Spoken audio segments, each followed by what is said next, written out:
I always thought babysitting for Tasha was easy money. She was my best friend since college. Loud, confident, always dressed like she owned the world. Her husband, Marcus, was the kind of man who looked like he walked out of a business magazine. Suits, charm, the perfect smile. Every Friday night, they went out for dinner, and I'd stay with their son, Jaden, a curious 6-year-old who loved cartoons, orange juice, and asking too many questions. That Friday, though, something felt off. When I arrived, Tasha looked rushed, like her mind was somewhere else. "Thanks, girl," she said, handing me Jaden's tablet. "We won't be late tonight, promise." But Marcus didn't even look at me. He was on his phone, pacing near the door. "Everything okay?" I asked, half smiling. Yeah. Just work stuff," he muttered. But his tone wasn't right. Too defensive, too cold. When they left, the house felt heavier than usual. Jaden was sitting on the couch, hugging his stuffed lion, eyes fixed on the door. After a while, I tried to lighten the mood. "Want to watch a movie, champ?" I asked. He nodded, but then, in his small, quiet voice, he said something that froze me. "Miss Kayla." Daddy was with another lady. My stomach dropped. I forced a laugh. "What do you mean, baby?" He looked up at me with those innocent eyes. "I saw Daddy at the ice cream shop. He said not to tell Mommy, but I saw him kiss her." For a second, my mind went blank. I wanted to tell myself that kids make things up, that maybe Jaden imagined it. But the way he said it, calm, sure, without hesitation, it didn't sound like a story. I tried to smile, but my throat felt tight. "Oh, maybe you saw someone else?" He shook his head firmly. "No, Miss Kayla, it was Daddy. He bought her a pink ice cream. Mommy likes chocolate." And that's when I knew this wasn't just a child's imagination. Something was wrong. That night, after putting Jaden to sleep, I sat on the couch, staring at their family photos, perfect smiles, matching clothes, fake harmony. My phone buzzed. A text from Tasha. "We'll be late. Love you, sis." I stared at the message, and something inside me twisted. Because now, every time I looked at that text, all I could see was Jaden's little face whispering that one truth, a truth that could destroy everything. And deep down, I already knew. I was going to find out if that secret was real. I couldn't sleep that night. Jaden's words kept replaying in my head like a broken record. Daddy was with another lady. He said not to tell Mommy. Every time I closed my eyes, I saw Tasha's smiling face, the way she always bragged about her perfect man, how he treated her like a queen. And now, all I could think was, what if that queen was living a lie? The next morning, I dropped by Tasha's house to return Jaden's toy lion that he'd left in my car. She opened the door in her robe, face fresh, glowing. "Girl, last night was so fun," she laughed. "Marcus took me to that new seafood spot." "You'd love it!" I smiled tightly. "Oh yeah? Sounds nice." She nodded, sipping her coffee, completely unaware of the storm brewing behind my fake grin. As I was about to leave, Marcus came downstairs, already dressed for work, cologne strong, tie perfectly straight. "Morning," he said smoothly, but his eyes never met mine. I noticed a faint lipstick stain near his collar, pale pink. Tasha's lipstick was deep red. Always. He caught me staring. For a split second, something flickered across his face. Guilt, maybe? But then he smiled. That same charming smile everyone fell for. When I left the house, my hands were shaking. Something in my gut told me Jaden was right. So I did something I'd never done before. I drove back that evening, just before sunset, pretending I'd left my keys. The house was quiet. Tasha had taken Jaden to her sister's. Marcus's car was still there, and through the front window, I saw him, sitting on the couch, phone pressed to his ear, voice low but clear. "Yeah, baby, she doesn't suspect a thing. I told her we're working late again next Friday." My chest tightened. My knees felt weak. I crouched down behind the hedge, phone in hand, trembling. I shouldn't be hearing this, but I couldn't move. Then came the part that made my blood run cold. I promise. Soon she'll find a reason to hate me. Then I can leave clean. You and me will start over. Leave clean? Start over? This wasn't just a man cheating. This was someone planning something. I stumbled back to my car, heart pounding so loud I could barely think.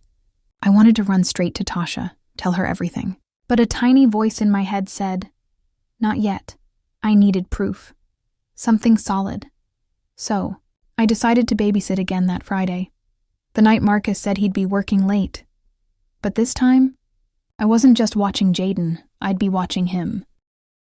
Friday came faster than I expected, and I could feel my heartbeat in my throat the whole day. I wasn't the same calm babysitter anymore. I was a woman on a mission. When I reached Tasha's house that evening, everything seemed perfectly normal. Marcus was already dressed, jacket slung over his shoulder, briefcase in hand. "Working late again?" Tasha teased, giving him a quick kiss. He smiled, that same practiced, charming grin. "Yeah, gotta finish up some reports. I'll be home by 11. Then he turned to me, his eyes cold, unreadable. "Thanks again. Kayla, you're a real help." The moment he left, I texted my cousin Darius, who worked in security. "Need a favor. Can you trace a license plate for me tonight?" I had taken a quick photo of Marcus's car earlier. I wasn't sure what I'd find, but I needed to be ready. An hour later, Jaden was asleep on the couch. The house was quiet, too quiet. I looked at my phone, saw the time. 9:32 p.m. Marcus wouldn't be home for another hour and a half. Perfect. I locked the door, grabbed my hoodie, and stepped outside. The night air was thick, humid, and heavy with tension. I started my car and drove slowly down the main road until I spotted him. His black sedan was parked outside a small restaurant, the Blue Lantern, and there he was, sitting across from a woman. Not just any woman. She was pregnant.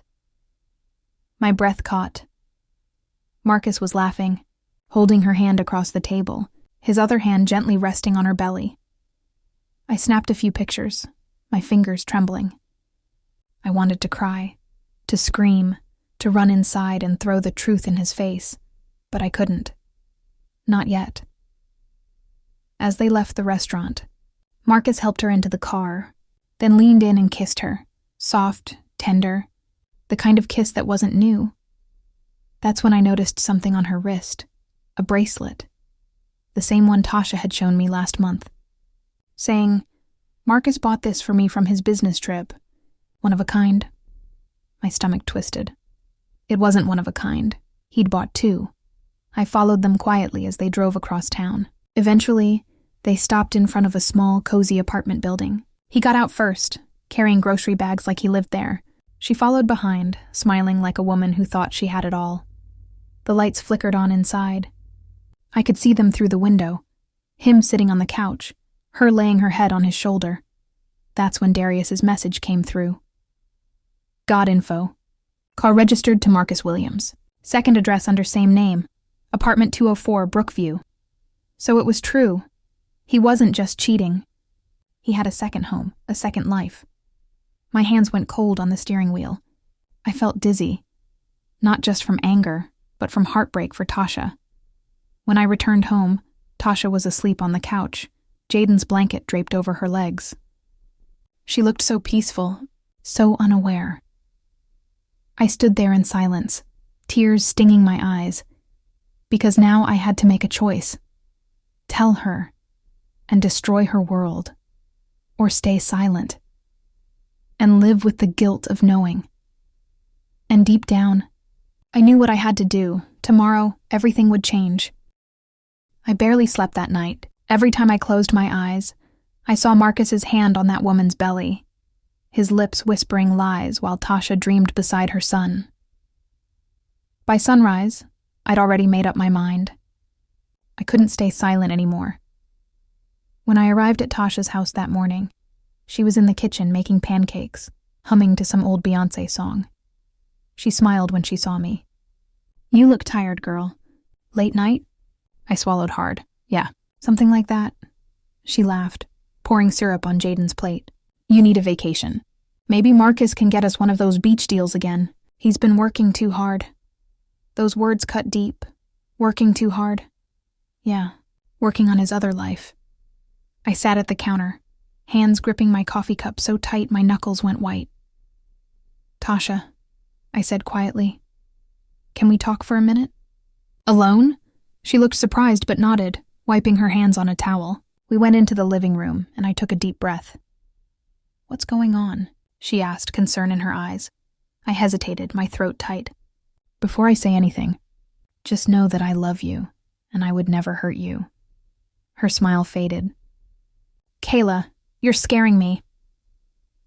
I reached into my bag, pulled out my phone, and showed her the photos. Marcus with that woman, the hand on her belly, the apartment. At first, she didn't move, just stared at the screen. Then her hands started to shake. No, she whispered. That's not him. Tasha. She pushed my hand away. No, Marcus would never. Her voice cracked mid-sentence. She stared at the photo again, eyes filling with tears, and suddenly, all the color drained from her face. That's my bracelet, she whispered. He said it broke. He said he'd get it fixed. Silence filled the room, thick and suffocating. I wanted to hold her, to tell her it would be okay. But she stood up suddenly, pacing, breathing hard. How long have you known? She snapped. Last night, I said quickly. I followed him. I just wanted to be sure before you followed my husband? Her tone was sharp, wounded, the kind of pain that lashes out. Tasha, please. I did it because I love you. You deserve to know. She pressed her palms to her face, shaking. Oh my God. He has another woman? A baby? The word baby broke her. She dropped to the couch, sobbing. Jaden came running in. Mommy, what's wrong? She wiped her face fast, forcing a smile. Nothing, baby. Mommy's okay. But she wasn't. After Jaden went upstairs, Tasha turned to me with eyes that looked 10 years older. I'm gonna find him, she said flatly. And he's gonna tell me the truth. To my face. I wanted to stop her, to calm her down. But the fire in her voice was different now. This wasn't heartbreak. It was fury. She grabbed her car keys, jaw tight. You're coming with me. And even though every part of me screamed no, I couldn't let her go alone. We drove in silence to Brookview Apartments. The closer we got, the faster my heart raced. When we reached apartment 204, Tasha didn't hesitate. She pounded on the door so hard it rattled. The door opened. Marcus stood there, eyes wide, shirt half-buttoned. Behind him, the same woman, holding her belly, stared in horror. For a moment, none of us spoke. Just 4 people frozen in a moment that changed everything. Then Tasha said, her voice trembling but sharp as glass. So this is your overtime, Marcus. He tried to speak, but no words came out, and I knew this was only the beginning of the end. The silence that followed was the kind that burns. Marcus stood frozen, guilt crawling across his face, while the other woman's trembling hand rested on her belly. Tasha's breathing grew louder, shallow, as if every breath was a fight against breaking. Say something, she hissed. Say something, Marcus! He rubbed his face, pacing like a man cornered. Tasha, I didn't mean for it to happen like this. Like what? She snapped. You having another woman? Another baby? He stopped, turning toward her slowly. It's not what you think. I could see the lie forming even before he said it. Tasha could too. Oh, so what is it then? She shot back. You accidentally tripped and fell into another life? The woman behind him started crying softly. Please, stop yelling. It's not good for the baby. That's when Tasha's voice cracked. Part anger, part heartbreak. The baby? Your baby? She screamed. Marcus turned, his shoulders slumping. Yes, he said quietly. Tasha staggered back, like the word itself had struck her. I reached out to hold her, but she shook me off, tears streaming down her face. How long? She asked, her voice barely a whisper. He hesitated. 2 years. Tasha let out a bitter laugh, short, sharp, broken. 2 years. While you smiled in my face, slept in my bed, kissed our son goodnight. Marcus's jaw tightened. You don't understand. Things between us were falling apart. You were distant. Don't you dare blame me for your cheating, she shouted, her voice echoing through the hallway. The pregnant woman stepped forward suddenly. Tasha, I didn't know about you. He told me you two were separated. Tasha froze. He what? I felt sick. Every lie, every fake smile, every late night at work, it all clicked. Marcus had built 2 separate lives, 2 separate women, both believing they were his only truth. Tasha wiped her tears, her voice trembling but strong. You destroyed 2 homes, Marcus. Not 1, 2. He tried to reach for her, but she stepped back. Don't touch me. Don't you ever touch me again. She turned to me, her voice shaking. Let's go, Kayla. We walked out, leaving Marcus in the doorway, caught between the life he built and the one he broke. In the car, neither of us spoke. The city lights passed like ghosts outside the window. Finally, Tasha whispered, You know what hurts the most? I didn't see it. I trusted him. I reached over, squeezed her hand. You didn't fail, Tasha. He did. She looked out the window, tears still falling, but her face stronger now, steadier. I'm done crying over him, she said. I'm going to rebuild. For Jaden. For me. When I dropped her home, she hugged me, tight, trembling, but full of gratitude. Thank you, she said, for telling me, even when it hurt. I nodded, my own throat thick with emotion. You deserve truth, sis. Always. As I drove away, I glanced in the mirror, Tasha standing at her front door, the porch light glowing behind her. She looked broken, but she also looked free. Because sometimes the truth doesn't destroy you, it sets you free, even when it comes from the mouth of a child who just wanted to tell the truth.